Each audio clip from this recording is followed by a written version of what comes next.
তর্ক করবেন না। অনেক মেয়েরা আছে আজকাল কথায় কথায় তর্ক, একটা বললে তিনটার সাথে সাথে রিপ্লাই আছে না নেই? কথা মাটিতে পড়তে দেরি, জবাব দিতে দেরি নাই।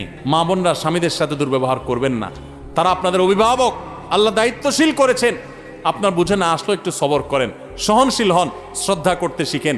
অনেক বোন আছেন আমার, 5 ওয়াক্ত নামাজ পড়েন, মাশাআল্লাহ বোরকাও পড়েন, হাত মোজা পা মোজা মেনটেন করেন, কোরআন তেলাওয়াতও করেন, মাশাআল্লাহ কোনো আমলের কমতি নেই, কিন্তু স্বামীটাকে মানুষ মনে করে না। আছে না নাই? এই আল্লাহর বান্দি কখনো আল্লাহর কাছে প্রিয় পাত্রী হতে পারবে? ঠিক একইভাবে কোন স্বামী যত ইবাদত গুজার হোক, আলেম হোক, দিনদার হোক, দাড়িয়ালা হোক, টুপিয়ালা হোক, নামাজি হোক, কিন্তু তার স্ত্রীকে সে গালিগালাজ করে, খারাপ ব্যবহার করে, কোশ্চেন কালেও সে আল্লাহর খাতায় ভালো মুসলমান হতে পারে? এজন্য ভাই দাম্পত্য জীবনে পরস্পর প্রতি শ্রদ্ধাশীল হতে হয়, সহনশীল হতে হয়। আজকাল পত্রিকার পাতা খুললে দেখবেন ঠুনকো ইস্যুকে কেন্দ্র করে সংসার